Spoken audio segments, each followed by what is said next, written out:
অল্প টাকায় বুফে যেটা আমি জানি বা শুনেছি ৬০০, ৭০০, ৳৮০০ বুফে অলওয়েজ এভারেজ হয় বা খুব একটা ভালো হয় না। তাই ওইগুলো স্কিপ করে মিড রেঞ্জ বুফেতে গিয়েছিলাম যেটার প্রাইস ৳১১০০ পার পারসন। কিন্তু এমনভাবে হতাশ হব এটা আমার ধারণার বাহিরে। তো গিয়েছিলাম ফরেস্ট লাউঞ্জ ধানমন্ডি, যদিও আমি কোনো রিভিউ দেখে যাইনি, তবে এক্সপেকটেশন মোটামুটি ভালোই ছিল। রেস্টুরেন্টটা কিন্তু ওয়েল ডেকোরেট, খুব সুন্দর, ইনডোর আউটডোর ২ পাশেই বসার সুবিধা আছে। আমি প্রায় ৪ বছর আগে এসেছিলাম, তখন নতুন খুব রাশ ছিল। তাই এখানে ওই সময় খাওয়া হয়নি। যাই হোক খাবারে আসি। ৳১১০০ নাকি ১২০ প্লাস আইটেম, ২ ধরনের স্যুপ যেমন Thai, cream of mushroom soup, এছাড়া French fry, chips, spring roll, কয়েক ধরনের সালাদ। মেইসে ছিল সাউথে vegetable, Chinese vegetable, spaghetti, pasta, malai kebab, tikka kebab, butter naan, bhuna khichuri, বেগুনের একটা কি যেন ছিল নাম ভুলে গেছি। ভেজিটেবল দো পেঁয়াজের ডাল butter fry, chicken korma, mutton biryani, একটা চিকেন কারি ছিল বিনস দিয়ে করা, এটারও নাম ভুলে গেছি। ছিল fried rice, fried chicken, live স্টেশনে ছিল কোরাল, রূপচাঁদা, ক্র্যাব, ডেজার্টে ছিল কেক, পেস্ট্রি আর জেলি।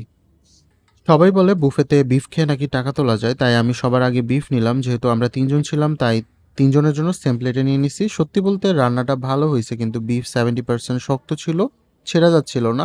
আবার কিছু সফটও ছিল। স্পাইস, রান্না সবকিছুই পারফেক্ট কিন্তু মিটগুলো প্রপার কুক হয়নি। খেতে বেশ কষ্ট হইছে। নেয়ার সময় বোঝাও কঠিন কোনটা সফট কোনটা হার্ড। সো ১ম এই ধরা খেলাম। কয়েক ধরনের সালাদ থেকে আমি নিছিলাম coleslaw, tandoori chicken salad, chickpea salad, cabbage and pineapple salad, cabbage and corn salad, green bean salad. এছাড়া কাসুন্দি দিয়ে ছিল পেয়ারা মাখা, আনারস মাখা। ওগুলো খাওয়া হয়নি, তবে আমি যে কয়টা সালাদ নিছিলাম প্রত্যেকটা সালাদ খুবই ভালো লাগছে। বিশেষ করে কর্ন, পাইনাপেল, ক্যাবেজ সালাদ আর তান্দুরি চিকেন সালাদ এগুলো বেশি ভালো লাগছে। বাকিগুলোও ভালো ছিল, শুধু চিকেন ক্যাশনার সালাদটা মিসিং ছিল। হয়তো ওরা সেদিন ক্যাশনার সালাদের পরিবর্তে তান্দুরি চিকেন সালাদটা রেখেছে। এরপর ইন্ডিয়ান খাবারগুলো নিলাম। চিকেন টিক্কা কাবাব সফট হলেও খেতে অ্যাভারেজ ছিল। খুবই ড্রাই, হালকা স্পাইসি, কিন্তু কোনো টেস্ট পাইনি। এর চাইতে মনে হলো কাবাবিস্তানে খেলাম ওইটাই সেরা ছিল। মালাই কাবাবেরও একই অবস্থা, খুবই ড্রাই, ভালো লাগে নাই। চিকেন কোরমার গ্রেভিটা পাতলা ঝোলের মতো, এমন আগে কখনো খাইনি। হালকা মিষ্টিই ছিল, কিন্তু এইখানেও হতাশ। এরপর চিকেন কারি খেলাম যেটা বিনস দিয়ে রান্না করা। আমি জানি না এটা কোন দেশের কারি, বাট এইখানের রান্নাটা মোটেও ভালো হয়নি। কি রান্না করছে এটা ওরাই ভালো জানে। ৳১১০০ আমি গার্লিক অ্যান্ড জিঞ্জারে খেয়েছিলাম। ওদের ফুড কোয়ালিটি ভালোই ছিল। কিন্তু এইখানে অ্যাটলিস্ট আইটেম কম করে খাবারের মানটা ওদের ভালো রাখাটা দরকার ছিল। ইভেন আমার সাথে যে ২ জন ছিল তাদের কাছেও খাবার ভালো লাগে নাই। এবার বলবো চিকেন লাজানিয়ার কথা। এটা কেমন লাজানিয়া আগে কখনো খাইনি। ফার্স্ট ইয়ারে চিকেন কিমা ওকে, খেতে মোটামুটি ভালো। সেকেন্ড লেয়ারে তারা ময়দা দিয়ে একটা সস বানায় হালকা চিজ মেরে দিছে। আমি গেস করতেছি 80% ময়দার সস, 20% চিজ। মেবি এটা ওদের ফিউশনে বানানো লাজানিয়া। খাবার খেয়ে হতাশ হইতে ভুনা খিচুড়ি আর সেই শক্ত বিফ নিলাম। যদি বিফটা আরেকটু কুক হইতো তাহলে এই ভুনা খিচুড়ির সাথে খেতে ভালোই লাগতো, মানে জমে যেত। কেয়ার করার কষ্ট করে সফট গোস্ত বেছে ভুনা খিচুড়ি খেয়েছি, তারপরও ভালোই লাগছে।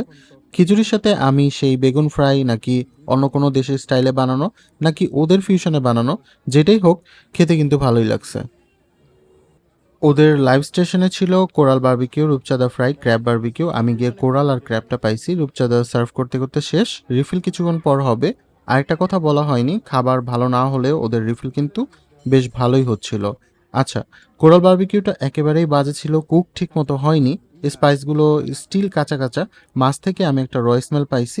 আর ক্র্যাব বারবিকিউটা মোটামুটি ভালোই ছিল, ফ্রেশ। চাইনিজ থেকে ফ্রাইড রাইসটা আমার কাছে ভালো লাগছে। খুব যে ভালো তা না, তবে খাওয়ার মতো ভালোই ছিল। ওদের সাউথে ভেজিটেবলটা ভালো। আর একটু যদি বাটার আর ব্ল্যাক পেপার দিত তাহলে আরও ভালো লাগতো। এরপর খেলাম সুইট অ্যান্ড সাওয়ার ফিশ। অনেক ভিডিওতে শুনতাম রেস্টুরেন্টগুলোতে পাঙ্গাস মাছ ইউজ করে, যেটা কিছু রেস্টুরেন্টে কিন্তু বোঝার উপায়ও থাকে না। কিন্তু এইখানে আমি খেয়েই বুঝে গেছি, কারণ পাঙ্গাস মাছের স্কিন আর তেল খাওয়ার সময় যে স্মেলটা পাওয়া যায় সেটাই এখানে পাওয়া গেছে, যার কারণে আমি বুঝতে পারছি। এবার ওদের ফ্রাইড চিকেন। ভাই, ফ্রাইড চিকেনটা তো অ্যাটলিস্ট ভালো করে বানাতে পারতো। চিকেনে তেমন স্পাইস নাই, কোনোটায় লবণ আছে তো কোনোটায় নাই। স্পাইস কিছুই নাই, মনে হলো কোনো মতো ময়দা দিয়ে ভেজে রেখে দিছে।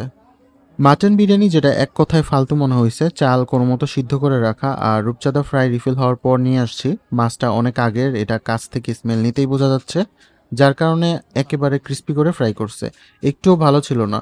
স্যুপগুলো সবার শেষে নিছি, কিন্তু থাই স্যুপ খেয়ে আমার মনে হইছে শেফের আরেকটু ক্লাস করতে হবে থাই স্যুপ বানানোর জন্য। যাই হোক, শেফকে তো ব্লেম দিলে হবে না। রেস্টুরেন্ট ম্যানেজমেন্ট যেভাবে বলবে সে সেভাবেই রান্না করবে। ক্রিম অফ মাশরুম স্যুপও ভালো ছিল না, পাতলা পানি। টাকাটা মনে হইছে যে আমি জলে ফেলতে এখানে আসছি। ৬০০-৭০০ টাকার বুফেতেও ওরা থাই স্যুপটা এট লিস্ট ভালো রাখার চেষ্টা করে। বড় সিরিয়াল ধরে ডোসা নিলাম। আমার লাইফে আমি মিষ্টি ডোসা খাইনি। মানে ডোসার ব্যাটারে চিনি মিক্স করছে। আমি সাউথ ইন্ডিয়াতে ডোসা খেয়েছি, ওটার ধারে কাছেও নাই। নারিকেলের চাটনিও মিষ্টি করে বানায় রাখছে। কি আর বলবো। ডেজার্টে শুধুমাত্র ক্রিম ক্যারামেল আর ব্রাউনিটা ভালো লাগছে। বাকিগুলো খুবই মিষ্টি মনে হইছে। সবাই শেষে স্প্রাইট খেয়ে মনকে সান্ত্বনা দিলাম। আর আমি একটু ড্রাগন ফ্রুট খেলাম, ভালো লাগছে, মিষ্টি ছিল। বিটরুট জুসটাও ভালো ছিল। সবশেষে আমার এক্সপেরিয়েন্স এইখানে খুবই বাজে ছিল। সো ভিডিওটি ভালো লাগলে একটা লাইক করে দিও। সবাই ভালো থেকো।